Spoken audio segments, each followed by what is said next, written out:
Bapak Ibu, pimpinan perguruan tinggi, tim RPL, dan rekan-rekan media, dan seluruh peserta press conference pada pagi hari ini. Bismillahirrahmanirrahim. Assalamualaikum warahmatullahi wabarakatuh. Selamat pagi, salam sehat dan salam sejahtera bagi kita semua. Om Swastiastu, Namo Buddhaya, dan salam kebajikan bagi kita semua. Izinkan ini rekan-rekan media dan Bapak Ibu perwakilan perguruan tinggi, kita akan menyampaikan apa program bantuan pemerintah yang kali ini kita sampaikan, yaitu penyelenggaraan RPL tipe A 2 untuk peningkatan akses pembelajaran pendidikan tinggi melalui rekognisi pembelajaran lampau. Rekognisi pembelajaran lampau ini nanti juga mungkin akan ditambah oleh tim. Ini adalah terjemahan dari recognition of prior learning, ya, jadi sama-sama RPL-nya, dan ini adalah pengakuan, nanti akan kami jelaskan setelah slide ini.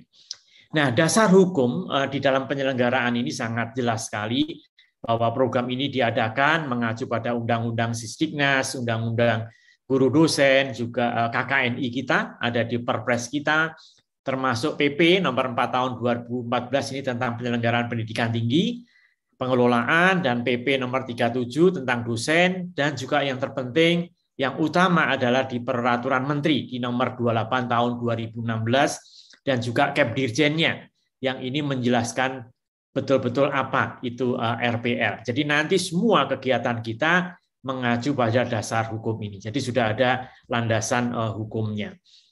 Kemudian bahwa tadi sudah kami sampaikan bahwa pengakuan atas capaian pembelajaran individu yang diperoleh melalui pendidikan formal, pendidikan non formal, pendidikan informal, dan atau pengalaman kerja ke dalam pendidikan formal. Nah, ini diatur khusus di dalam Peraturan Menteri dan juga Kepdirjen. Jadi nanti semua yang sudah dicapai, baik melalui pendidikan formal, non-formal, informal, pengalaman kerja, itu nanti diakui di dalam masuk di dalam pendidikan formal untuk mendapatkan pengakuan yang berupa ijazah. Nah, Bapak Ibu yang kami hormati dan rekan-rekan media, masyarakat dalam hal ini adalah pengakuan kualifikasi yang fokus pada pembelajaran formal di institusi pendidikan. Ini dari masyarakat kita ketahui. Jadi capaian pembelajaran individu yang diperoleh melalui pendidikan non-formal, informal, dan atau pengalaman kerja yang belum mendapatkan pengakuan layak, sehingga nanti akan mendapatkan ikut di dalam program ini agar nanti bisa diakui sebagai jenjang yang lebih tinggi. Jadi ini saya kira secara ringkas apa itu pengakuan kualifikasi. Ya, jadi baik dari pendidikan formal, non formal, informal maupun pengalaman kerja. Nah, kalau kita lihat bila hasil pembelajaran individu di lingkungan yang non formal dan informal dibuat terlihat, dinilai dan diakreditasi sehingga mendapatkan pengakuan yang layak yang nanti akan melalui proses pendidikan tipe A2 ini. Nah, ini contohnya. Jadi individu yang mungkin tidak sempat selesai, ya. Jadi anggota masyarakat yang saat ini mungkin dulu pernah ya belajar di program diploma, sarjana atau magister, tetapi karena sesuatu alasan dia mungkin sebelum lulus sudah diijon, artinya dia keburu diterima di perusahaan, akhirnya dia tidak menyelesaikan gelarnya, ya, tidak menyelesaikan gelar diplomanya. Atau kalau dulu pernah di S1, mungkin karena sesuatu hal, karena himpitan ekonomi, sehingga dia memilih bekerja dulu, itu nanti bisa diakui. Semua yang sudah dicapai itu diakui sebagai kredit yang diperoleh selama pendidikan formal. Nah, kemudian pada saat dia bekerja, dia akan diakui ya pengalamannya selama kerja diakui sebagai kredit. Sehingga kalau nanti dia melanjutkan ke pendidikan formal, itu capaiannya diakui sehingga tidak perlu melanjutkan, misalnya dulu sarjana tidak lulus ataupun karena bekerja duluan, maka tidak harus full mengulang 4 tahun atau 144 SKS. Tetapi apa yang sudah didapat ditambah pengalaman kerja, ya, ataupun mendapatkan pendidikan training yang lain yang nanti akan diakui, sehingga mungkin dia hanya perlu untuk mendapatkan ijazah mungkin hanya perlu 1 tahun atau 1,5 tahun atau bahkan 1 semester, tergantung dari penilaian. Nah, program ini tentu saja akan mendorong anggota masyarakat kita yang tadi kategori tadi itu terdorong untuk terus belajar, ya, mengenal lifelong learning. Jadi pembelajaran sepanjang hayat dia ikuti, nanti ikut di pendidikan tinggi, ikut proses pembelajaran lagi yang waktunya lebih singkat tentu saja dengan capaian yang sudah tadi, maka dia akan mendapatkan gelar yang lebih tinggi dari yang sebelumnya, ya. Kalau dulu sarjananya putus, sekarang mendapatkan S1. Atau mungkin program magister, karena dia sudah menyelesaikan semua proses pendidikan, karena tuntutan dia harus publikasi, harus melakukan riset yang qualified, sehingga dia tidak sempat menyelesaikan, tapi terlanjur bekerja. Nah, oleh karena itu dia bisa melanjutkan. Ya, ini inti prinsip dari bantuan pemerintah untuk RPL ini, untuk mendorong masyarakat kita yang tidak sempat menyelesaikan itu didorong kembali dengan proses yang tentu saja di bawah regulasi dan di bawah quality assurance atau penjaminan mutu yang berkualitas, ya. Nah, ini tujuannya tadi adalah meningkatkan akses untuk mengikuti pendidikan tinggi dan memberi kesempatan masyarakat yang memiliki pengalaman pada bidang dan pengetahuan dan keterampilan tertentu untuk mengajukan pengakuannya guna memperoleh kredit akademik melalui program bantuan pemerintah ini. Dan yang ketiga, ini memberi kesempatan ya pada PT yang kita tunjuk untuk tahun ini, kita piloting dulu ya sebanyak 63 PT dengan jumlah 440 studi program untuk menyelenggarakan ini. Jadi kita beri kesempatan untuk menyelenggarakan program RPL ini untuk peningkatan akses mengikuti pendidikan tinggi bagi masyarakat, bagi anggota masyarakat melalui program RPL. Jadi tolong ini nanti rekan-rekan media ini di blow up, disampaikan, ini program yang sangat positif untuk para anggota masyarakat yang ingin meningkatkan kualifikasinya. Nah, ini syarat peserta untuk sarjana. Jadi program ini ada 2, ya, sarjana dan magister.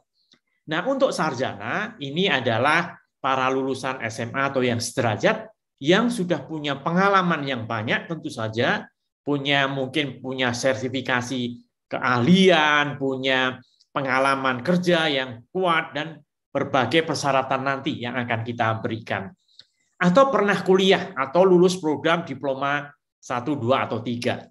Kemudian yang penting lagi, kedua klasifikasi itu punya pengalaman kerja, punya bukti pelatihan dibuktikan dengan sertifikat, punya keterampilan khusus dilakukan dengan kursus atau sesuai dengan bidang studinya. Nah, ini klasifikasi ini nanti akan kita beri dana subsidi untuk mendorong mereka ikut satu program yang kita tawarkan di 400 jenis prodi yang ada, diselenggarakan oleh 63 perguruan tinggi negeri maupun swasta. Kita beri subsidi untuk 1 semester, ya, untuk mendorong aktif ke dalam perkuliahan kembali. Bagaimana untuk magister, yaitu lulusan sarjana, ya, atau berpengalaman yang punya pengalaman kerja, punya pelatihan sesuai dengan pilihan bidang studi, jadi lulusan sarjana atau pernah ikut di dalam program magister, tetapi tadi kami sampaikan karena sesuatu hal dia keburu mendapatkan pekerjaan atau mungkin ikut suami ataupun ikut istri, ya, sehingga tidak sempat selesai di prodi itu. Ya, oleh karena itu yang ini untuk ke magister kita juga beri subsidi untuk 1 semester ikut pendidikan. Jadi kalau dulu mungkin kurang risetnya, kurang berbobot atau perlu mengulang data-data tambahan di riset untuk supaya bisa dipublish, bisa ikut di dalam program peserta magister ini. Nah, pada tahun ini sebagai piloting. jumlah institusi pendidikan tinggi kita ada 4.600 perguruan tinggi di Indonesia, ya. Institusi pendidikan tinggi. Di bawah Kemendikbud, Ristek itu kurang lebih ada 3.700. Nah, kenapa pilih kita 63 ini sebagai piloting dulu, ya, agar ini bisa menyelenggarakan di tahun 2021 ini, dan ada 453 program studi yang nanti bisa menyelenggarakan ini. Nah, syarat-syaratnya, kenapa ini kita tampilkan, Bapak Ibu, dari 63 perguruan tinggi, bahwa prinsip penyelenggaraan RPL pertama adalah legalitasnya, aksesibilitasnya, pengakuannya, transparan, dan penjaminan mutu ini tidak bisa dihindarkan. Termasuk kelembagaannya sudah sangat kuat, SPMI-nya berjalan dengan baik, akreditasi minimum B, tim RPL-nya juga sudah harus terbentuk. Jadi ini adalah tidak main-main. Kami mohon ini betul-betul dari 63 perguruan tinggi dikawal betul bahwa program ini kita laksanakan dengan sebaik mungkin, kemudian cara asesmennya transparan, terbuka, sehingga mahasiswa di dalam proses pendidikan mendapatkan ijazah yang kualifikasinya, prosesnya itu sama dengan pendidikan secara reguler. Jadi tidak main-main, setiap perguruan tinggi nanti tim kita akan mengawal, melakukan MONEF, melakukan BINTEK, agar penjaminan mutu pelaksanaan RPL tahun 2021 dikawal dengan sebaik-baiknya. Dan persyaratannya sangat ketat. Perguruan tinggi telah berfungsi dengan baik, SPMI berjalan, RPL juga dibentuk dari tingkat perguruan tinggi sampai ke prodi, ada penasihat khususnya, ada asesor, ada tim yang ada di tim ad hoc-nya, semuanya, ya. Kemudian juga capaian pembelajaran program studi ini juga harus clear, ya, RPS-nya, ya. Kemudian juga keterkaitan antara mata kuliah yang diberikan dengan pemenuhan CP, SN Dikti-nya jelas, informasi yang cukup dan diakses dengan mudah, prosedurnya, peraturan akademiknya, manual mutunya harus betul-betul dijaga. Jadi tidak sembarangan, ya, tidak sembarangan. Artinya tidak hanya memberikan ijazah, tapi proses asesmennya, proses seleksinya, proses pembelajarannya, proses ujiannya, asesmennya dilakukan dengan harus melalui standar kualitas SN Dikti. Ya, harus betul-betul memenuhi quality assurance yang kita tetapkan. Ya, oleh karena itu kita titip agar ini betul-betul berjalan. Permohonan ini nanti yang melakukan konsultasi dengan tim RPLPT, permohonan menyiapkan dokumen, portofolionya, perguruan tinggi yang melakukannya, kemudian juga pemohon mengikuti pendidikan formal selama di prodi. Nanti apakah itu harus 1 semester, apakah 2 semester, 3 semester, 4 semester, ya terserah keputusannya nanti. Ikut proses pembelajaran, ikut CP yang ditetapkan, apakah nanti harus ujian, apakah menambah skripsi, dan lain-lain, sehingga nanti betul-betul memenuhi kualifikasi sebagai sarjana, kalau itu yang diambil sarjana, atau kualifikasi sebagai magister, kalau itu memang mengambil di prodi magister, sehingga mendapatkan ijazah pengakuan.